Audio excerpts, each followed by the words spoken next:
All right, Rabbi, say good morning. Let us begin. A lot to do today. I'm sorry, got a little carried away with the Chasidus, but let's get back to the Daf Yomi Hashem. So we are up to. Sorry.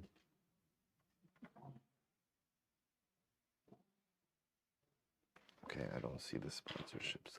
Okay, to begin by thanking our sponsorships, our Talmud Torah sponsors for the month of Nisan, to thank Steve and Terry Zinn for dedicating all the Shir Drashos this month in the honor of the birth of their grandson, Adin Tzvi Hochbaum, to thank Benjamin and Elys Wohl for dedicating all the Shir Drashos this month in honor of all those who helped to make the Shirim accessible beyond the Beis Midrash, specifically Moishe Abramson and Jeremy Lasson, Shimmy Batsheva Messing, dedicating everything this month in honor of the Bas Mitzva of their daughter Lilah, and Paul and Kathy Pollack for dedicating the Shirim and Drashos this month in memory of Paul's parents, Shmuel ben Zechariah, Leah Bas Avrohom, and great-grandmother Tziril Bas Rav Dov. To thank our Daf Yomi sponsors for today, again the Plunka family, in commemoration of the yahrzeit of the Ramban, Rav Moshe ben Nachman, Zecher Tzadik v'Kadosh Levracha. We thank again all of our sponsors for their dedication and generosity. And with that, let us begin. A lot to do today. Today's daf is daf Gimel. We are picking up Emir Hashem on the bottom of Beis Amud Beis, and we are picking up at the two dots. So about 2, 4, 6, 8, 10, 12, 14, about 16 to 17 lines up from the bottom. Says the Gemara as follows. So on the 15th of Nisan, we go ahead and we read the Megillah in the walled cities.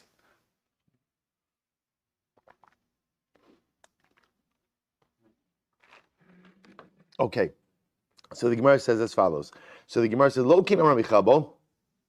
So Rabbi Chelbo goes ahead and will say, oh no, over here quotes in the name of Rav Huna, B'Shem Rabbi Chelbo, Rabba, Hakol Yotzin B'Yudalid, Shuzman Kriyas. So we'll say, Rabbi Chelbo introduces an interesting halakha, which is as much as the Mishnah said that the walled cities go ahead and read the Megillah on the 15th. However, Rabbi Chelbo says that technically speaking, anyone could discharge their obligation for Megillah on the 14th. So the 14th of Adar becomes a Zman Kriya Lakol, which seems to mean that even if a person in a walled city were to read on the 15th, halacha l'maisa, they would be yotze with a kriya like that. So Amrlei, lo ba el lamdecha shekala mitzvos hanagos ba'adar sheni, einon noagos ba'adar rishon. So the Gemara says, well, the truth is, that's not necessarily the topic of our Mishnah. Because remember, again, the Mishnah had a very specific focus. And the Mishnah was just coming to discuss the idea that whatever applies in Adar Sheni, whatever applies in Adar Sheni does not apply in Adar Rishon. Lav dafka that the Mishnah, also remember again, this is Maseches Shekalim, not Maseches Megillah. So lav dafka that our Mishnah is coming to get into the technical details regarding the halachos of Kriyas HaMegillah. Rabbi Yosef, Rabbi Acha, having Yasvin. So what's Rabbi Yosef, Rabbi Acha, we're sitting together. Rabbi Yosef, Rabbi Acha, lo mistabra elal sha'avar, aval lavo lo. B'pashtos, Rabbi Chelbo's halacha, that if anyone were to read the Megillah on the 14th of Adar, let's say a walled city were to read the 14th of Adar, that they would technically be Yotze, that sounds like that halacha should only be true when? Ex post facto, right? So if now it's the 16th of Adar, and it turns out that the walled city is read on the 14th, Rabbi Chelbo would say, Bidi Eved, they're Yotze. However, Rabbi say, B'pashtos, if it's the 14th of Adar, and the walled city read on the 14th of Adar, B'pashtos, what should be the halacha? They should have to read on the 15th.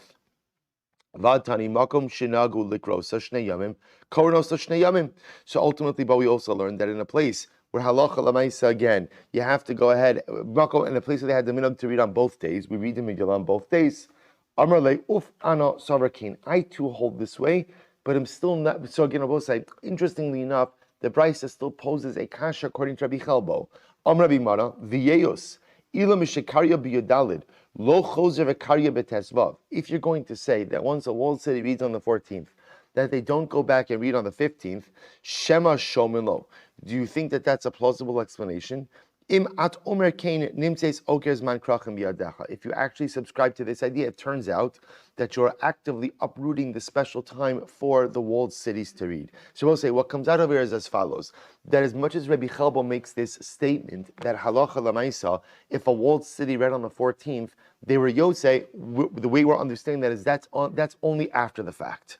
However, if a walled city reads on the 14th, the halacha l'maisa lechatchila, we will tell them to read on the 15th, that they really should read on the 15th. It's only, again, in the event that they did not end up reading on the 15th, but only read on the 14th, we would say that halacha l'maisa, they are Yotze. Very important. So Tani, Reb Shimon Gamliel Omer. So we'll say, suggest an interesting halacha of Mikra Megillah. So Tani, Reb Shimon Gamliel Omer, mitzvos hanagos ba'adar sheni, ein nagos berishon. So we'll say, Reb Shimon Gamliel says that in general, mitzvos which apply on Adar Rishon, on Adar Sheni, don't apply on Adar Rishon. Which I will say again, so we already saw this. So for example, Purim, which is celebrated in Adar Sheni, so is not celebrated in Adar Rishon. For our purposes here in Shekalim, we established in yesterday's daf. Remember again, when do we announce about the Shekalim? When? Rosh Chodesh Adar. Right? So remember again, when does that happen? When does that happen? Adar Sheni, not Adar Rishon, for reasons of procrastination, like we saw in yesterday's daf. So in general, whatever mitzvos apply in Adar Sheni don't apply in Adar Rishon, with an interesting exception. Chutz mehesped v'tainis shein shavin bazeh ubazeh, with the exceptions of the restrictions regarding fasting and eulogizing, which apply on both Adar. So we'll say, for example, just like in Adar Sheni on Purim, both on Yudalit and Tesvav. If there's a Levaya Chas Shalom, we won't deliver Hespedim, we don't deliver a eulogy, we don't fast.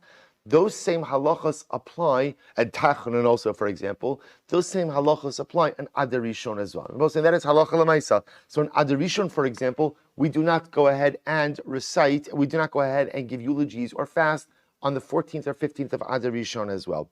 Rabbi Ba, that's his name. Rabbi Ba, Rabbi Yirmiyah, B'Shem Rabbi Simon, B'Shem Rabbi Shimon Levi, Halach Rabbi Shimon Gamliel. They'll say, so they paskin, yes, the halacha follows Shimon Gamliel, that in general, although what we've established is that the halachos of Adar, whatever is uniquely Adar, i.e.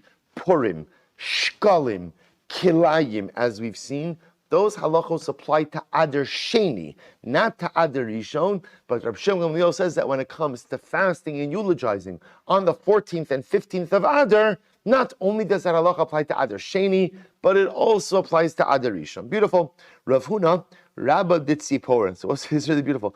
Rav Huna was the Rav of Tziporin. Right? Tziporin is Tzipori, right, in the north. Amar Hinhig, Rabbi Chaba b'Tziporin, Rabbi Chanina b'Tziporin, Kad Rabbi Shimon Gamliel. So we'll say, interesting, Rav Huna said that Rabbi Chanina conducted himself like Rabbi Shimon Gamliel. Lo Amar Ela Hinhig, Aval Halacha Lo. So we'll say we have a little bit of an interesting dispute over here. When is it the minhag is like Rabbi Shimon Gamliel, or is it that the halacha is like Rabbi Shimon Gamliel? We'll say, what's the distinction?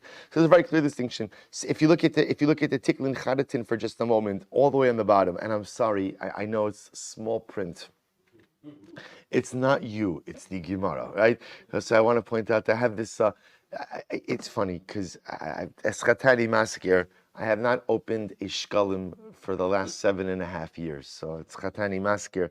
So I will tell you that the last time I saw this Masechta, the print looks significantly larger. Okay, no. But you do have to admit, there's nothing better than opening a Gemara, hopefully seeing some of your notes on the margin. It's like seeing an old friend whose name you can't quite remember, but you definitely remember that you like him. So if you look at the Tiklin Chadatin on the bottom, he says Aval Halacha Lo. He says V'nafka Mina Ta'alocha Dashina Bepirka Umin Haga Bepirka Lo Dashina. So we'll say here's an interesting discussion. We've seen things like this before. So the Gemara says that the halacha follows Rav Shimon Gamliel. Then the Gemara says that the minhag is like Rav Shimon Gamliel. What's the difference if it's halacha or minhag? So the Tiklin Chadatin says, do we teach it in public? Do we teach it in public? If it's halacha, we will go ahead and teach it as part of the public shir. If it's minhag, we'll conduct ourselves like that, but we are not going to teach it as part of the public shir. So there's a machlokes. So we'll say, now we know halacha l'maisa, we do adopt Rav Shimon Gamliel. The halacha l'maisa on the 14th and 15th of what we call Purim Katan, right? On the 14th and 15th of Adar Rishon, we in fact, for our purposes, for Tila, we don't say Tachanun, we don't eulogize, and we don't fast. So we accept that halacha l'maisa. So this is very interesting. The Gemara says, Aval inyan shtaras. What about for dating documents? So the Gemara says, Kosvin Adar Rishon v'Adar Sheni Stam. For dating documents, so if it's Adar Rishon, you write Adar Rishon, but if it's Adar Sheni, we just call Adar Sheni the regular Adar. Rabbi Yehuda says, Adar Rishon Stam, top of Gimel, Adar Sheni Tinyan. So Rabbi Yehuda says, no, just the opposite. We call Adar Rishon just Adar, and then we call Adar Sheni Adar Sheni. So we'll say, I'll point out something very interesting. There's an interesting discussion. You know where this comes up? Of course, dating shtaros, like Gittin or Ksubis, that definitely comes up. It also comes up in the observance of a yahrzeit, right? If a person has yahrzeit during Adar Rishon or during Adar, there's much halachic literature dedicated to when does one observe yahrzeit, assuming that a person did not pass away in a leap year, right? When does one observe a yahrzeit in an Adar yahrzeit? Adar Rishon, Adar Sheni. It's a lot of interesting halacha associated with that as well. Good. We'll say top of Gimel. B'taknes hadrachim ve'es harachovos ve'es mikvos va'osin kol tzarchei rabim. So also here in the Mishnah said that during Adar, we also go ahead, right? What was Lasson of the Mishnah? Lasson of the Mishnah was Bechamisha Asarbon, starting the 15th of Adar is when we begin these public works. We fix the roads, we fix the drachim, rechovos, which we'll discuss the distinction between those two, the mikvas mayim, and we go ahead and take care of all the tzarchei rabim. So says the Gemara, Elohim tzarchei rabim. So when the Mishnah says we take care of all of the public's needs, so what is that a reference to? So I just want to point out over here, the Gemara now is actually quoting from a Mishnah in Meseches Moed Katan. And what we're going to see, by the way, and this is also Lamaisa, is remember on Chol HaMoed, there is a restriction on malacha. But however, we are allowed to take care of things that are what's called the tzorech harabim. So therefore, again, we're going to figure out over here what's considered to be a tzorech harabim. What's something for the needs of the public. So here we go. Ve'elon tzorech harabim, done in dinei mamnis, v'dinei nefashos. So we'll say adjudicating cases, right? Financial cases, capital cases, malchus cases, lashes cases, podin erchin, v'charamim, v'hekdeshos. Also redemption of different types of valuation vows, right? To both say sometimes you can make a vow to the Beis Midrash, I pledge the value of X. So we go ahead and we valuate those things over the course of, that's called tzarchei rabim. And for example, we would evaluate that over the course of Chol HaMoed as well. Umashkin es sota, we go ahead and we administer the sota waters. V'sarfen es hapara, burn para aduma. Arfin egla arufa. Egla arufa, remember again, is when you find the dead body in between two cities. Find the closest city, the elders come out, decapitate the calf.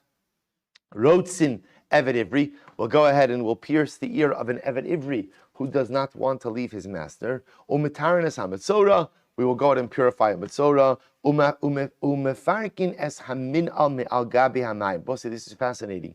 We unlock the water cisterns. Now, what does this mean? So we'll say, if you take a look at the Tiklin Chadatin on the right-hand side of the page, so we'll say, so you'll see over here. So take a look. Tiklin Chadatin writes, he says, B'dinei Chol HaMoed, chashiv lo b'tosafta delefare kamina me'agabe hatfus shenotzarech uman shari ma she'inkin lahachzir tzarech uman asar. So we'll say, this is actually interesting. Tiklin Chadatin points out, and the Karban Ha'eda points out the same idea, that this is actually not considered to be tzarchei rabim. So I'll tell you what it is in just a moment, but rather again, this is a different halacha of ma'aseh uman, that in general on Chol HaMoed, you're allowed to do things that don't require a specific craftsman, but I guess it can be done just by a common individual. So we'll say, listen to what happened. Obviously, in Eretz Yisrael, they rely on rainwater. So the major public water cisterns were locked. In other words, there was ways to access water, but they kept the cistern itself locked so that whoever wanted to get into it, which makes sense, you don't want to leave the primary water source open to everyone. So on Chol HaMoed, you're allowed to take off the lock, because taking off the lock doesn't really require a lot of effort, but going ahead and putting the lock back on does require a ma'aseh uman. So both the Tiklin Chadatin and the Karban Ha'eda just point out this was kind of included here, but not part of our primary topic. Ve'in machzirnos. So you can take the lock off, but you can't put the lock back on. Good. So the Gemara says, Taman Taninan, Mashkin Beis HaShalchin, Umitzainin ala Kvaros. Furthermore, again, the Gemara says, what else can you do on Chol HaMoed? You could go ahead and water a Beis HaShalchin. So we'll say a Beis HaShalchin is an irrigated field, a field that relies on a person to water it, right? So if you don't water, remember, again, we'll say also in Chalamayid, you're allowed to engage in what's called malacha for davar ha'avad. If something is going to be lost, right? If you don't take care of something, going to suffer a loss. So for example, a person should really, if possible, a person should try to avoid working on Chalamayid. It's ideal. But if I'm going to encounter a loss by not working on Chalamayid, I'm allowed to work on Chalamayid. So the Gemara says, so if you have a field that relies on human irrigation, right? You relies on me to water it, and I don't water it, the crop is going to be lost. Furthermore, what else can you do on Chalamayid? Abba says the whole reason we're bringing this down. Umitzainin ala kvaris. We go ahead and we demarcate the graves. Now, really what it means is we put the lime or the plaster on the grave to identify the grave. So Rabbi say, the Gemara is saying, you could do this on Chalamayid. We'll say, what's the obvious kasha? Lo kavar tzainu me'adar? Why is the Mishnah telling me that I could go ahead and put lime on the graves to identify the graves on Chalamayid? After all, when are you identifying the graves? When? 15th of Adar. That's the first Mishnah Masechah Shekalim. That was supposed to be done more than a month ago, right? That's the avoda that's done, right? That's part of Beis Din's obligation already from the 15th of Adar and on. So why would there ever be a need to do this over Chalamayid? A good kasha. To which the Gemara says, "V'tiftar." You could answer this. Sheyarat shetaf shal gishamim v'shatfu. We'll say again, simple answer. What's the simple answer? There was a downpour. We'll say, remember again, as much as the rainy season, most of the rainy season is over by Tu B'Shvat, and even more of it again is over certainly by the 15th of Adar. Lamaisa, it could still rain. So there was a downpour. Happened with the downpour. Downpour again washed away the lime, and therefore they had to go ahead and, I don't know if it's the right term, relime, right, or replaster the graves. Good. The yotzin afala klaim. So we'll say, remember again. Also, the Mishnah Moed Katan says you could also go ahead and go out on Chalamayid to go ahead and Beis Din could send out people to go ahead and announce about kilayim, and also, by the way, remove kilayim from the fields. The Gemara says, why do you have to do this in Chalamayid? After all, lo kvar yatzu me'adar. Again, I will say, remember, you understand what the Gemara is asking over here. The Mishnah Moed Katan that the Gemara is quoting over here is discussing the things I'm allowed to do over Chalamayid. But the Gemara is bothered by because these are some of the very things that our Mishnah told us that you're supposed to be doing already as of the 15th of Adar, which is more than a month before. So why would the Mishnah say that you can go out and uproot kilayim when you're supposed to be uprooting kilayim already a month before? To which the Gemara says, "V'tiftar." You can answer this. We'll say it was a late blooming year. So because it was a late blooming year, therefore again the plants were not recognizable during the 15th of Adar. Good. So the Gemara says, let's see. And so the Gemara just says, as an aside, how do you know that you're supposed to mark a grave? They'll say, remember again, the Mishnah says that on the 15th of Adar we mark graves. Where you mark graves. How do you know that there's a din to mark a grave? Rabbi Nechemia, so Rabbi Rachia, Rabbi Yaakov, Bas Yaakov, Rabbi Chunya, Debras Chavrin, that's the name of a place. Rabbi Yossi, Amrila, Rabbi Yaakov, Bar Acha, B'Shem Rabbi Chunya, Debras Chavrin, Rabbi Chizki, Rabbi Zil, Brei Rav Chunya, Mide Beis Chavrin, B'Shem Rabbi Chunya, the Beis Chavrin. A lot of people say, how do you know that you're supposed to go to make it siyum? V'tamei tamei yikra. They both say this is incredible. By the mitzora, right? By the mitzora, a person has saras. So what's the halacha? He's supposed to walk around tamei tamei yikra. He is supposed to call out, I am tamei. What do you see from here? Kidei shetei atuma kor lecha b'fiyah va'omeres lecha prosh. We'll say, why does the Torah say v'tamei tamei yikra? That the person who has saras is supposed to call out tamei tamei, so that other people know. Why should other people know? Why should people know? They should avoid him. Because we'll say there's a din of avoidance of tumah. It's incredibly sort of, we'll say, in general, when dealing with life's problems, avoidance is not a good strategy, except where it is. When it comes to tumah, when it comes to impurity, when it comes to negative influences, sometimes avoidance is the best strategy in life. Because if you come too close to tumah, if you come in contact with tumah and you think that you can manage the tumah, 99.999% of times, you're wrong and you become tamei. And therefore we'll say when it comes to tumah, in any form of tumah, the best strategy is avoidance. Tamei tamei yikra, let the Metzora call out tumah, kadesh yifrosh, so that people should find the ability to avoid the tumah. So we'll say, so therefore again you see from here that halacha l'maisa, this is why we put a tzion on a grave. Because again, you want people to be able to avoid tumah sameis.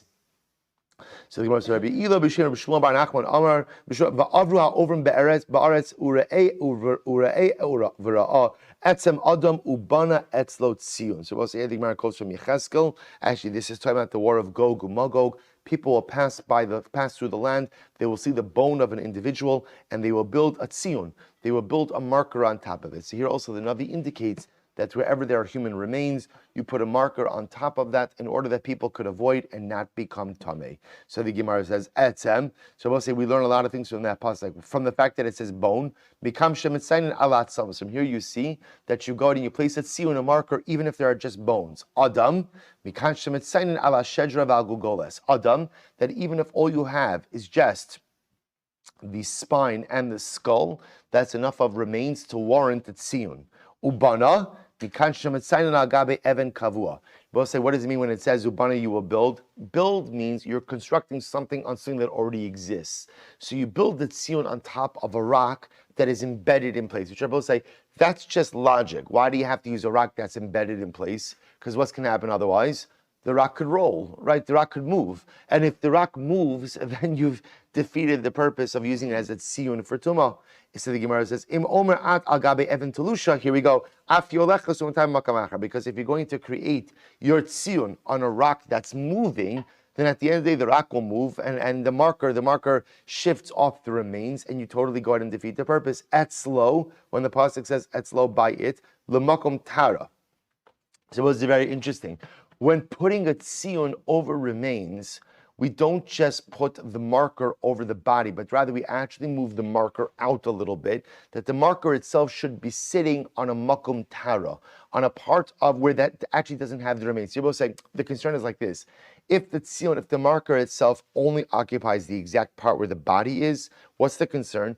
A person may not even realize, not even see, and end up stumbling over the grave. Or remember again, even hovering over the grave. So they say what we kind of do is we make the marker a little bit larger or space it out a little bit more beyond where the actual body is buried. That way there's a little bit of a buffer.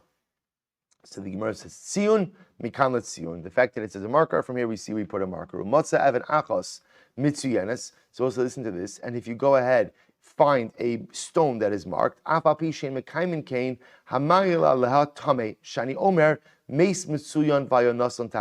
we'll say, therefore, if you come across a stone that is clearly a grave marker, it's covered with plaster or with lime, and you were to go and stand over it, you have to assume that you have contracted tumas meis.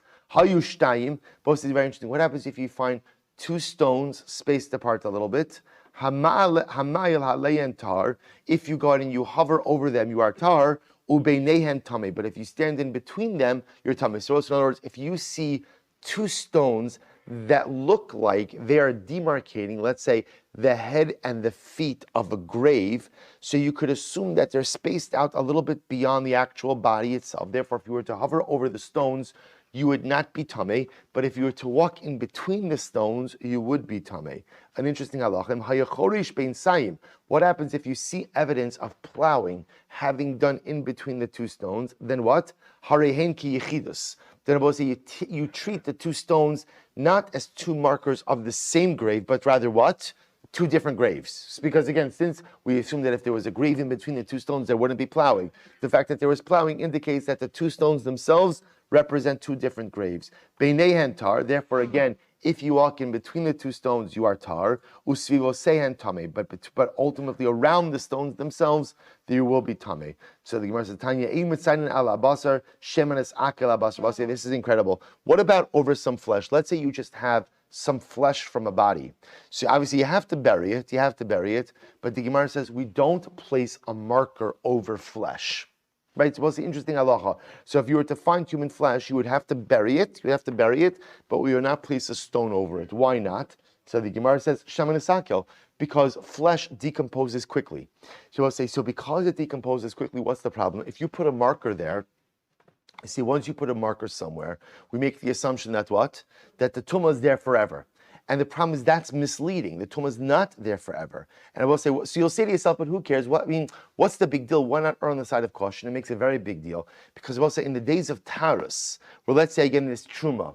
So remember again, if somebody, let's say you were to put a stone over the flesh, and you were to hover over the stone, and then you were to go ahead and touch the truma, you would assume based on that what? You have to burn the truma. And I will say, if you're wrong, what you've just done is you've unnecessarily destroyed truma, which is a very serious infraction. Therefore, the Gemara says, interestingly enough, we don't place a marker on top of flesh. I will say, on the other hand, the Gemara says, so I will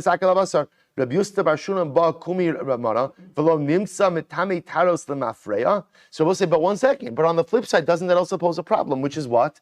That halacha l'maisa, let's say you buried flesh, the flesh is still there. A person hovered over it or walked over it and then touched truma and they unknowingly transmitted to it. Sometimes it's like by putting a marker there, you're concerned that people are going to unnecessarily destroy truma. But by not putting a marker there, what's the problem?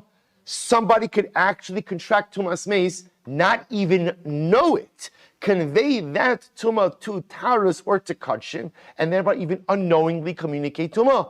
To which most is incredible. Amarle, mutav sheis kalkulu bol sha'a. Wow, what a profound statement. It is better to go ahead and make a little bit of a momentary mistake than to make an eternal mistake. See, Rabbi said, you know what the Gemara is saying, and this is incredible. Sometimes mistakes in life are unavoidable. Or I should say a little bit differently. Mistakes in life are unavoidable, right? They're always going to make mistakes. The goal in life is to minimize the damage, right? To think that I'm not going to make mistakes, to think that I'm not going to make missteps, to think that I'm not going to mess up, that's unreasonable. The goal in life is generally minimize your damage. Create realistic expectations. I'm going to mess up. I'm going to make mistakes. I'm going to make missteps. I'm going to go ahead and cause tumah. But the Gemara is saying, when trying to figure out how to structure your life, minimize your tumah. Minimize your tumah. So I got it. There is a risk. There is absolutely a risk if I don't go ahead and put the stone there. But the risk is much greater if I do put the stone there. The risk if I don't put the stone is a limited risk, a limited duration of risk. If I put the stone there, the risk is forever. The risk is forever. Therefore, the Gemara says, so I'll say it's a profound life statement. Mutav sheis kalkulu bol shah v'ayis kalkulu boli olam. Better to only have the fallout from your mistakes last for a little while than to last for all eternity. I will say it is unrealistic to structure a life without mistakes, right? There's always some type of kilkul. The goal in life is to go ahead and minimize and contain the damage of your mistakes to the greatest degree possible. Such a musar. We'll say halacha beis. Here we go. Rabbi Yehuda, Berishona hayu okrin was a great Mishnah. Berishona hayu okrin umashlichin lifneir. So let's remember again. We learned in the last Mishnah that on the 15th of Adar, the emissaries of the Beis go out and they uproot kilayim. So the Mishnah says in the beginning, so the messengers would go out, they would uproot the kilayim, umashlichin lifneir, and they would throw down the kilayim in front of the owners. So we'll say, so the idea, the Tikkun Charatin says, Kedeshis Baishu. So there was a busha. So what would happen? I will say, imagine you have your field, the guy from Beis Din shows up, he uproots your kilayim, which means you had kilayim in your field, and he throws it down in front of you. It's very embarrassing. It's a public spectacle. Everybody sees it. But I will say, but what happened? Misharabu over Avera. But ultimately, again, when unfortunately there are many over Avera, in other words, a lot of people planting kilayim, so the emissaries of the, so we'll say, so what's the good part? The good part was we're going to see, well, let's see inside the Gemara. Then what happened? When there are too many people who are violating the halacha, the emissaries of Beis would come along, uproot the kilayim, and not throw it into the fields, but throw it into the streets. And then at some point in time, we'll see this was a progression. If you planted kilayim, we'll say, what would happen if Beis Din showed up and they saw you had kilayim? They would make your field hefker. So we'll say, what's going on over here? So it says the Gemara. So Tani Rabbi Yehuda Omer, Tani Am Rabbi Yehuda, Barishona hayu okrin umashlichin lifneyan. We'll say, listen to this. So in the beginning, Beis Din would show up. They'd show up to Reuven's field. They saw Reuven planted kilayim. So what would the emissary Beis Din do? He would uproot the kilayim, umashlichin lifneyan, and he would throw the kilayim down on the field in front of Reuven. V'hayu smichin. And Reuven, the Balavera, was very happy. Why was he happy? Number one, v'hayu smichin shtei simchas. Double simcha. So number one, I just got free labor, right? Somebody just weeded my field, shkoyach, thank you. I will say furthermore again, remember, you can get hana from kilayim. So what would happen? The shliach of the bezin would come along, he'd uproot the kilayim, and he would throw it down on the field of Ruvain. Now Ruvain's animal came in 80 kilayim, so a double simcha. Number one, someone's taking care of my weeding. Number two, someone's feeding my animal. So once I say, obviously, so what happens? Misharabu over avera. So once unfortunately, this became a more predominant and prolific practice. Hayu mashlichin ala drachim. Instead of throwing the kilayim down on the field so that the owner of the field's animal could benefit, the shluchei basin would throw the kilayim into the street. So this way, again, the animals wouldn't get benefit from it. But still, the owners of the field were happy because as much as they weren't getting someone to feed their animals, they were still getting someone to what? Weed their fields. So therefore, Moshe at that point in time, his kinushi mafkirin kala sadakula. Incredible. There was at that point in time, the Beis instituted that if you had kilayim growing in your field, we're coming in and we're making your field hefker. We're making your field hefker. So it says the Gemara. So I'll just point out, interestingly enough, when we're making this field hefker, the idea was it's hefker for whoever wants to uproot the kilayim. So obviously the owner of the field, if he uproots his kilayim, he could reacquire his field again. But the idea is they're saying it's hefker. So whoever comes along and remedies the kilayim is going to be the owner. So the Gemara says, by the way, minayin hefker, Beis hefker. How do you know that Beis has the ability to make things hefker? So general, both say this is a general question. From where essentially do we know in halacha the concept of eminent domain? From where do we see that Beis has the right to come in and essentially assert monetary control over your property? So the Gemara says, "D'chsiv kol asher lo yovel shloshes yomim be'atzas hasan v'askinim yechlam kol rechusho v'yibado mikal hagola." So we'll see, this is incredible. This is talking about by Ezra. By Ezra, when it was time to go ahead, we'll see, remember again, when they came back for the second Beis Hamikdash, there was an incredible problem of intermarriage. So Ezra made a declaration. He said, whoever does not show up in the next 3 days, ultimately, again, all of his property is going to become hefker. So how did Ezra have that power? Ezra had that power because of hefker, Beis hefker. By the way, how do we know that something, so we'll say in general, there's a concept that hefker produce is pater from meiser. And you can see over here, so if you just take a look at the Tiklin Chadatin, he says, Yechram kol rechusho, hari she'ezra ubeis dino, haya biyadam lahafker kol rechush over al divreim. So we'll say, so you see over here that Ezra and his Beis Din had the ability to make the property hefker. So we'll say, so the Gemara says, by the way, how do you, now, just an important point. In general, meiser, or I should say hefker, is exempt from Trumas and Maestros. That's a general halacha. Ownerless property.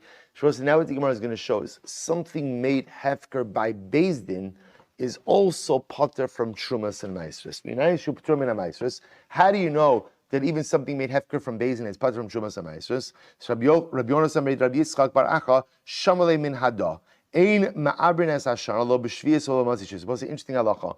We do not declare a leap year both during Shemitah. We don't add a leap month. We don't add in an extra month during a Shemitah year, nor do we add in a leap month in the year after Shemitah. So neither in year 7 or what we call year 8, which is really year 1 of the next cycle. Vim ibruha, and if you did so, harezil uberes. Ultimately, again, it works. It works. V'chodesh echad shu mosif lo pater mi'maisasu. So we'll say now, interestingly enough, now remember, who controls the ability to make a new year? Beis Din. Now I will say, remember again, on Shemitah, during the Shemitah year, everything is ownerless, which means during the Shemitah year, there's no obligation of what? Shumas and Maestros. If the Beis Din goes ahead and adds in an extra month during a Shemitah year, technically speaking, that would be an extra month of produce that is now tax-free, that is exempt from Shumas and Maestros. From here you see that even when Beis Din declares something hefker, it is exempt from Shumas and Maestros. So the Gemara says, Ad kidon shvius. So I understand why we don't want to make Shemitah into a leap year, which I'll say makes sense. Because Shemitah, remember again, you can't work the land, so it's difficult to make that year a leap year. But however, again, Matzeh Shviyas Mai, why can't you make the year after Shemitah into a leap year? What's wrong with that? Rabbi Avo ben Bun, Shol Rabos be'Isr Chadash. Because we'll say, remember again, Chadash is Aser until the Omer is offered, until the second day of Pesach. So the problem is, coming off a Shemitah year, you don't want to prolong the prohibition of Chadash. So therefore, again, we don't do it. So the Gemara says, Rabbi Silber b'shem Rav Lazar Rav Dov hadad da'at amar ad shelo hiter Rabbi lahavi yarak mechutz la'aretz la'aretz ava mishiter Rabbi lahavi yarak mechutz la'aretz la'aretz he shvius he shall shar shanishov. This is only true when we'll say before Rabbi allowed you to import produce from chutz. This is incredible. Originally, Eretz Yisrael did not import produce from chutz la'aretz. Why not? Both say this is incredible. The Tikkun Charatin explains. I'll just explain to you because of time. I forgot how long the Dapim and Shekalim are. So I'll say so again. So amazingly enough, you cannot import produce. Why not? Because when you import specifically vegetables from chutz la'aretz, often vegetables still come with their clods of earth attached. The problem with that is Chazal legislated that the soil of chutz la'aretz is tamei. Why? Because in chutz la'aretz, they were not careful about how they buried their dead. So therefore, again, halacha l'maisa, there's what we call tumas ha'amamin. There's just a general tumah. So it used to be they did not import any produce from chutz. It's incredible. Rebbe said you're allowed to import produce because there were food shortages. There are food shortages. So the Gemara says, when do we say that we don't want you to go ahead and prolong both the Shemitah year? Really, it's the 8th year. We don't want you to prolong that. That's when halacha l'maisa, we don't want you to prolong the prohibition of Chadosh. That's before they began importing produce. But now that they began importing produce, you can make an Ibar year, you can go and make a leap year out of the year after Shemitah. Rabbi Mara, hadad da'at amar b'rishon sheyu hashanon ketiknon, ava achshav she'in hashanon ketiknon, he shvius, he shar shanei shavua. So we'll say furthermore again, this halacha of not making a Shemitah into a leap year or the year after Shemitah a leap year, that's only when the years were literally working the way they were supposed to. The crops ripened at the right time, but now that again, kind of the agricultural cycle is often unpredictable, Shemitah, the year after Shemitah is treated like every other year. So the Gemara says, Tani Shavei Rabbi Gamliel, Ibru b'matzei shvius miyad. So we'll say, interestingly enough, one time Rabbi Gamliel, they went ahead and they declared the Matzei Shvius into a leap year. Amar Rabbi Avon in min hada. If this is your proof, less ashma mina klum. Shamar as chodesh ha'aviv shomreu sheyaviu bichidusho. So we'll say. So the Gemara says, remember, there's a different reason why sometimes you'd have to go ahead and make a Shemitah year or the year after Shemitah into a leap year. Why? We spoke about this yesterday. Because we'll say sometimes you have to declare a leap year if Pesach is falling out during the winter. So they both say, what if that's going to happen? If Pesach has to be Chodesh Av, has to be the spring. So sometimes, whether it's Shemitah year, whether it's year 8, if Pesach is falling out and it's still the winter, you have to declare a leap year. V'haida amrida. So the Gemara says, Gadish shelo locate tachtov kol hanagaas ba'aretz harei hein shalanim. So the Gemara says, if you look at the last Tikkun Charatin, elam heichon muchach. The hefker Beis and Pater Master. So let's go back for just a moment. Remember, what was our original question? How do you know that when Beis Din declares something hefker, it is still exempt from all Trumas and Ma'aser? So you're supposed to listen to this. So the Gemara says, Gadish shelo locate tachtov kol hanagaas ba'aretz harei hein shalanim. Supposed to listen to this. Interesting case. If you have a pile of wheat that is sitting on top of leket, remember again, leket goes to the aniyim. So what's talaka? Any part of the pile that's sitting on the earth belongs to the aniyim.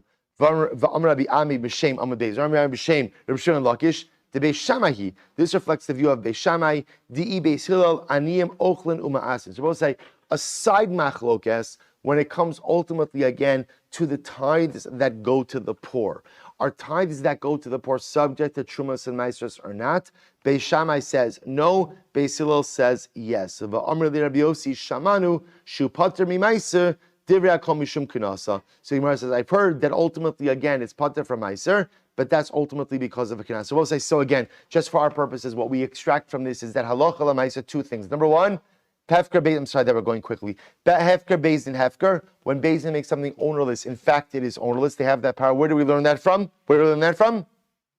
Ezra. That is the source, right? Ezra said, whoever does a shop in 3 days, ultimately his property is ownerless. That's Aleph. And beis, when beis din makes something hefker, it takes on the full status of hefker. Namely what? Just like hefker items are normally exempt from Trumas and Maasros, so too over here, when Beis Din makes something hefker, it is exempt from Trumas and Maasros as well. Incredible. Halacha Gimel, Mishnah. B'chamisha Sarbal, so this is so interesting. So B'chamisha Sarbal, on the 15th of Adar, so B'chamisha Sarbal, Shulchanos HaYoshim Medina. Let's listen to this. So remember now, we just said, when do we announce about the Shekalim Achza Shekel? When?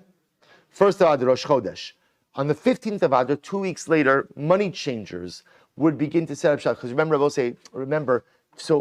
everybody is pretty much giving this. We saw in yesterday's daf that the idea is everybody's giving the same type of coin. But let's say Bisman Mikdash, everybody was giving mamish real machzas shekel, real half shekel. The problem is not everybody had a half shekel. So you had to have money changers who were there to go ahead and exchange money. So the money changers would set up shop on the 15th of Adar. Now, first they would set up shop. Hayoshvin b'Medina. They would sit in the Medina. And I both say there's machlokas what Medina is. Does Medina mean Yerushalayim, or does Medina mean just everywhere? So the Tiklin Chadatin says over here that b'Medina means Yerushalayim. V'yesh mafarshem b'chol arei Yisrael. Okay, so we'll say let's go with the idea because it works a little bit better with the reading that b'Medina means in all the Jewish cities throughout Eretz Yisrael. The money changers set up shop. B'chav Hey, on the 25th of Adar, Yashvu b'Mikdash. They moved operations to the Beis HaMikdash. So we'll say pretty incredible. So first they set up shop everywhere. Then they move operations to the Beis HaMikdash. Mishi Yashvu b'Mikdash hischilu l'mashkin. We'll say this is incredible. Once they set up shop in the Beis HaMikdash, I remember, so donating the machzas shekel is an obligation, and if you did not donate, we'll see the Beis Din was empowered to seize collateral. Pretty incredible, to seize collateral. So you were not giving machzas shekel, we could seize collateral. So the Gemara says, Esmim Mashkin. By the way, who do you seize collateral from? Leviim, Yisraelim, Geirim, Avodim Meshuchrarim. So we'll say we take from Leviim, we take from Yisraelim, from converts, from emancipated slaves. Avalo noshim va'avodim uktanim. But we don't seize collateral from women, from servants, from children. V'chol katan shehischel aviv lishkol al yado shuvein posek. And by the way, once a father has begun to contribute the machzas shekel on behalf of his son, we do not stop that practice. Now, I both say now, this is an interesting case. We don't go ahead and seize collateral from Kohanim for the machzas shekel because of darkei shalom. We'll discuss what that means. Rabbi Yehuda Hayed ben Bukhri biyavna called kohen sheshokel enochote. So we'll say Rabbi Yehuda, he went ahead and he said, we'll say here's what Rabbi Yehuda seems to be saying, although we'll clarify it in tomorrow's daf. Rabbi Yehuda is saying that apparently a kohen doesn't have to give machzas shekel, but if he gives machzas shekel, it's not an aveira. It's not an aveira. Rabbi Yochanan ben Zakkai, lo, ki ella kol kohen she'ino shokel chote. Rabbi Yochanan ben Zakkai says, no, a kohen has to give machzas shekel, right? Ultimately, again, kol kohen she'ino shokel chote, ella ki ella kol kohen she'ino shokel chote. If a kohen does not go ahead and give the machzas shekel, he is sinning. So we'll say a fundamental machlokes Rabbi Yehuda and Rabbi Yochanan ben Zakkai about a kohen's obligation by machzas shekel. Now remember, the Mishnah is saying two things. We don't seize collateral from a kohen. That's number one. But then the real shaila is a kohen obligated to give machzas shekel? So Rabbi Yehuda says no. He's allowed to. If he does, it's not a sin, but he doesn't have to. But Rabbi Yochanan ben Zakkai says he has to. And if he doesn't give machzas shekel, it's an aveira. But rather, what happens? The Kohanim seek to exempt themselves by machzas shekel by darshaning the following pasuk: V'chol minchas kohen kalil tiyeh lo sochal. The pasuk is supposed to say that in general, when a kohen offers up a karban, whenever a kohen offers up a mincha, so the mincha is burned in its entirety. So we'll say we'll stop over here for today, but we're going to see that the Kohanim make an interesting drasha for themselves. And we'll say the interesting drasha is as follows: that halacha l'maisa, a regular karban mincha, when you offer up a karban mincha, what happens? The Kohen takes the kamitza, burns the kamitza, and the rest is fit for consumption. But if a Kohen brings his own karban mincha, the entire karban is burned. So we'll say, as we're going to see essentially, the Kohanim say, well, look, how could it be if we go out and we contribute machzas shekel? But remember again, anyone who contributes the half shekel has a chelik in karbanos. So the Kohen says, what's the problem? If we contribute machzas shekel, then we too have a chelik. If we too have a chelik, then what? Then essentially nothing can be consumed. Everything has to be totally burned. That's how the Kohanim understand that they don't have an obligation to contribute machzas shekel. We'll say, what's the halacha? Do Kohanim or not Kohanim have an obligation to go ahead and give? Emir Hashem tomorrow's daf. Shkach